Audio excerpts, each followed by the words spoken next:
Hello everyone and welcome to a new video of Your Polyglot Academy. Today we're continuing with our series on how to learn French in 50 days with SMO, and today we're going to continue with lessons 21 and 22, so let's start. Now firstly we're going to talk about lesson 21, and not as always, but lesson 21 is going to be a particular lesson because, as we said, every 7th lesson of this course is devoted to revising and explaining in greater detail what you've learned over the previous days. And that's exactly what we're going to do in this 21e leçon, so in this 21st lesson. Now, first we're going to cover the 3 most important auxiliary verbs we already learned: être, avoir, and vouloir. So être is to be, and in order to kind of revise another time, the conjugation, the present simple of être would be je suis, tu es, il est, nous sommes, vous êtes, ils, elles sont. Now, covering avoir, it means to have, and the conjugation would be j'ai, tu as, il est là, nous avons, vous avez, ils, elles ont. And finally, vouloir, to want, je veux, tu veux, il veut, nous voulons, vous voulez, ils, elles veulent. So these were the 3 conjugations. Now, in order to negate a sentence while building an auxiliary verb, or simply while building a sentence with one of these verbs, it is very important to notice that you simply have to do normally, but only with the auxiliary verb. So for instance, if you have a sentence with the auxiliary verb and the main verb, then you're going to use ne before the auxiliary verb and pas right directly after the auxiliary verb, but before the main verb.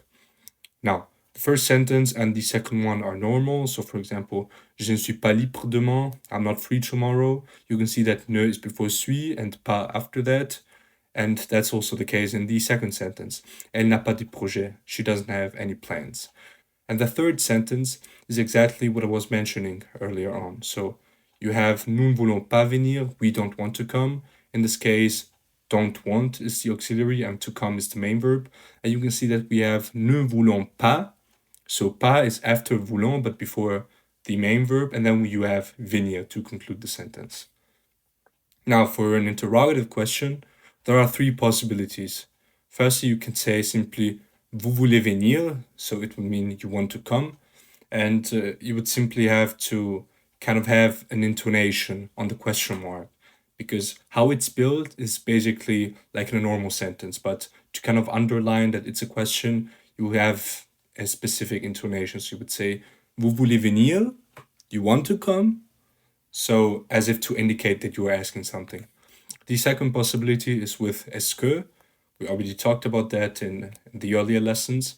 So you would say est-ce que vous voulez venir? So you have the normal structure, vous voulez venir, and before that you simply put est-ce que, which is very similar to the English way of asking questions with do. And finally, you have the inversion. So instead of saying vous voulez venir with an intonation, you say voulez-vous venir? So you simply invert the order of the pronoun and of the verb. Now, another very important topic is the agreement of nouns and adjectives, and there are lots of different rules. Now, in order to be complete, I'm simply going to illustrate these rules. However, I would like to notice that at the end of the day, everyone makes mistakes while speaking a foreign language, at least in the beginning. So it doesn't matter if you're making mistakes with the adjectives or with the gender of nouns, or if you're not able to kind of conjugate them rightly, kind to accord them rightly. It's not a problem, and you don't have to learn these rows by heart, because after a specific time frame of diverging yourself into the language, everything is going to become natural. So don't worry about that. Now, we already talked about the fact that gender can often be identified by noun endings. So some examples that are usually masculine are âge, so for example, en stage, au, en bureau, ir, les déjeuners, hier, le quartier, en jardin. So these are some examples that are usually masculine, so not always, but in the majority of cases. And then you have some other examples that are usually feminine. So Lyon, une région, for example, T, such as la liberté, and E, une idée. And that is only the case for some of the nouns. There are some exceptions, such as une image, that is feminine, or le, which is also feminine, or l'avion, which is masculine, etc. So this isn't an axiom, but it is a very important rule that you might want to use, at least in the beginning, for the nouns that you don't know whether masculine or feminine. Now, adjectives agree in gender and number with nouns. So, for instance, le vent blanc, you have le vent, which is a masculine noun, and then blanc, the adjective white, is going to be accorded to a masculine adjective because of the fact that we have a masculine noun. Une carte blanche, une carte is feminine, and because of that, blanc is going to become blanche because the adjective is going to agree in gender and number with the noun. And plurals are simply formed by adding an S to the adjective. Now, some adjectives, however, have irregular feminine forms. So we already talked about the fact that normally, for I would say 90% of the adjectives in French, you simply add an E right at the end of the adjective to build the feminine form. However, for adjectives such as long, which would become blanc, or blanc and blanche, it isn't enough to simply add an E at the end of the sentence. You have some kind of irregular ending, and it's also very important to consider that.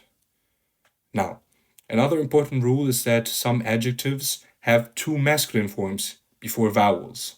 So, as we already talked with en bon endroit, I think it was in lesson 15 or 16, and en vieux monument is also another type of example. And finally, this is also a peculiarity, some adjectives remain the same for both genders. So, superbe, for example, facile, malade, moderne, vide, etc., end with an E, but that doesn't implicate that we're talking about feminine adjectives, as they can represent a feminine one, but also a masculine one, as they remain for both genders.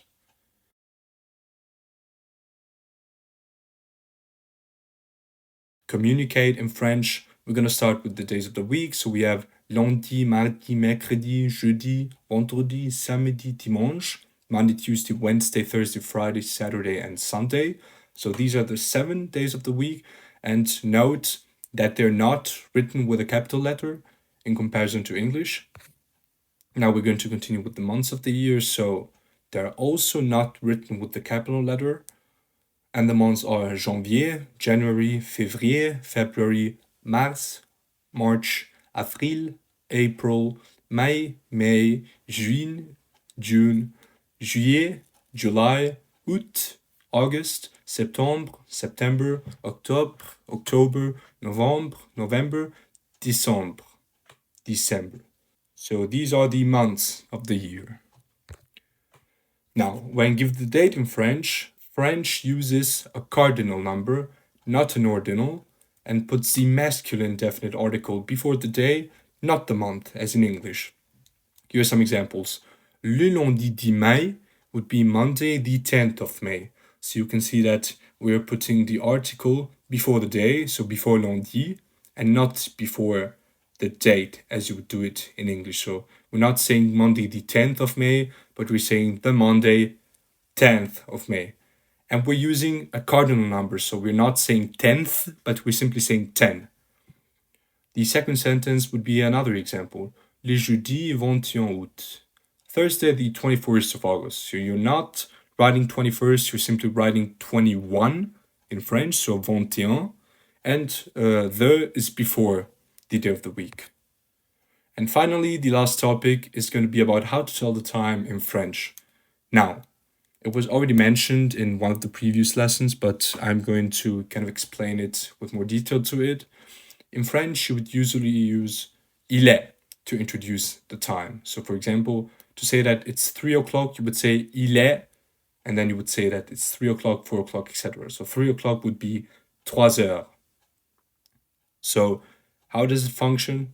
You simply, at least for standard times, so for example, 3 o'clock, 5 o'clock, 8 o'clock, etc., you would simply use firstly the number. So if you're saying that it's 8 o'clock, you're firstly going to say il est, and then the number 8 in French, and then heure, which is the French way of saying o'clock. Now, for hours and minutes, there are some different cases. In order to indicate that it's, for example, 2:20, you would simply say it's 2, and then you simply add the number 20. So you would say il est 2 heures, So it would be, it's 2, and then to say it's 2:20, you simply add 20 at the end, which is 20 in French. So you would say, il a 2 ans 20. And there are also other ways to say it. If it would be, for example, 3:50, you could also express it by saying that it's 4 hours minus 10. So that is something that you not only do in French, but also in other Latin languages, such as Spanish, Italian, etc. You would say, il est 4 heures moins 10. So it is 4 hours, 4 heures, moins minus 10, 10. Now, there are also some special cases that you might want to learn, but you're not obliged to learn them. Il est midi, it is noon. Il est minuit, it is midnight. Il est 6h30, it's 6:30. Il est 7h15, it is 7:15. Il est 8h moins le quart, it is 7:45. So these are the special cases. And it's also very important to consider that in French we have a 24-hour format. So to say that it's 3 p.m., you would not say il est 3 heures, but il est 15 heures, so it's 15. You would directly say the number correlated to the hour, to the time. And finally, to ask what time it is, you would simply say quelle heure est-il? So quelle heure is what time, and est-il is simply is it. So that was it. And to end this lesson successfully, here's the review dialogue from the previous lessons, and the exercise is going to be simply to translate these dialogue in English. Now, before doing that, please listen to it twice. 21e leçon. Dialogue de révision. Je veux descendre du bus à la place de la Concorde. C'est un bel endroit pour faire une belle photo de ce beau bâtiment et en face de cette grande église. Mais nous n'avons pas beaucoup de temps. Pourquoi? Quelle heure est-il maintenant? Il est déjà 5h15, presque 5h30. 17h15, ce n'est pas vrai. Nous devons attendre demain matin, je pense. Nous avons la soirée libre. Qu'est-ce que vous voulez faire maintenant? On peut aller regarder la tour Eiffel. C'est gratuit. Okay, and now that you've listened to it, please do the exercise. Now, if you don't have any questions or whatsoever, then we can continue with lesson 22. Now, lesson 22 works as a normal lesson, so as you already know, please listen to the dialogue twice because there's going to be a dialogue. And as always, let's start. Here's the dialogue for lesson 22. 22e leçon. Réfléchissez, choisissez, jouez. Je n'aime pas les jeux de hasard, parce qu'ils sont tous risqués. Et vous? Je suis comme vous, mais il y a un jeu que j'aime bien. Vraiment? Lequel? Les machines à sous? Mais non, ce sont les courses de chevaux. Je regarde tous les journaux spécialisés, surtout un journal intitulé « 1000 gagnants ». Et j'établis une petite liste. Je réfléchis pendant quelques secondes, et quand je suis prêt, je choisis le cheval qui a une bonne chance de finir en premier. Puis, je remplis la grille de jeu et je croise les doigts. Au fait, comment est-ce que vous choisissez vos chevaux? Qu'est-ce que vous espérez? Je suis comme tous les joueurs. Nous avons tous la même idée, gagner beaucoup d'argent et devenir très riche. Au fait, est-ce que vous pouvez me prêter 50 €? Je n'ai pas un sou. Okay, did you understand most of the dialogue? Did you understand everything? Well, I hope so. In case that you didn't understand some parts, then here's the translation. So it's the 22nd lesson, and the title is going to be Think, Choose, Play. I don't like games of chance, because they're all risky. And you? I'm like you, but there is one game that I really like. Really? Which one? Slot machines? Not at all. It's horse races. I read all the specialized newspapers, especially a paper called 1,000 Winners, and I make a little list. I think for a few seconds, and when I'm ready, I choose the horse that has a good chance of finishing first. Then I fill in the race card and I cross my fingers. By the way, how do you choose your horses? And what do you hope for? I'm like all gamblers. We all have the same idea: to earn a lot of money and to become very rich. by the way, can you lend me 50 euros? I'm broke. So that was the dialogue. And as always, there are some remarks on that, so let's cover them. Firstly, most nouns ending in e form the plural with an x. So en jeu would be des jeux, games. En feu, des feux, fires. Another set of nouns with an irregular ending are those ending in al. The L is deleted and replaced by U. So en cheval, for example, would become des chevaux, horses. En journal, des journaux, newspapers. And there are also a couple more of these irregular forms, which we will learn later on, so don't worry too much about that. Now, on the second remark, tu is the masculine plural of the adjective tout, all. Placed before a noun, it is pronounced tu, just like the singular. So you would have tous les jeux, all the games, which is pronounced tous les jeux. But if tu comes after a verb, it means all of you, them, everyone, and it's pronounced tous. So you would say, je les aime tous. I like all of them. Je les aime tous. So always check the preceding word before trying to pronounce tous or tu. Now, on the third remark, mais non literally means but no, is an emphatic contradiction, equivalent to of course not, or not at all. Vous êtes malade? Mais non, je vais très bien. Are you ill? Not at all, I'm very well. Another common exclamatory expression in line 9 and line 13 is au fait, literally to the fact. Placed at the beginning of the sentence, it means by the way. So in a sentence, an example sentence would be au fait, quel est votre nom? By the way, what's your name? Now, on the fourth note, établi is the first person singular of établir, to establish, to draw up. It belongs to the second major group of verbs, which end in ir and are conjugated like this. Je t'établis, tu établis, il elle établit, nous établissons, vous établissez, il elle établisse. So you have an S, so you firstly kind of remove ir, then you have is, it, then ils sont, ils c'est, is. Now, other common verbs in this group are also choisir, to choose, finir, to finish, remplir, to fill, and réfléchir, to think, reflect. More details about this group of verbs is going to come in the overview in lesson 28. Now, on the fifth remark, choisissez is the second person plural and honorific singular form of choisir, see above. Note the pronunciation, choisissez.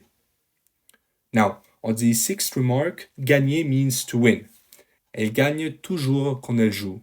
She always wins when she plays. But it also means to earn money. Il gagne 5,000 euros par mois. He earns 5,000 euros per month. Note the context whenever you come across this very common verb. And another important expression would be un gagnant or une gagnante, a winner, male or female. Finally, on note number 7, un sou is the name of an old French coin. It no longer exists, but the word still crops up in popular expressions. Je n'ai pas un sou. I don't have a penny, a bean. Il est sans le sou. He doesn't have a bean. As well as in the familiar term une machine à sous, a slot machine. And pay also attention to the context. Sous is, in other sentences, also a preposition meaning under, and in this case, it's simply an idiomatic expression. Now, I hope that you were able to follow, and as always, here's some exercises to conclude the lesson. So this is exercise number 1. Exercice 1. Traduisez. Vous devez réfléchir avant de choisir. Je sais que tous les jeux de hasard sont risqués. Ils ont tous la même idée. Devenir riche. Désolé, je ne peux pas vous prêter 30 euros.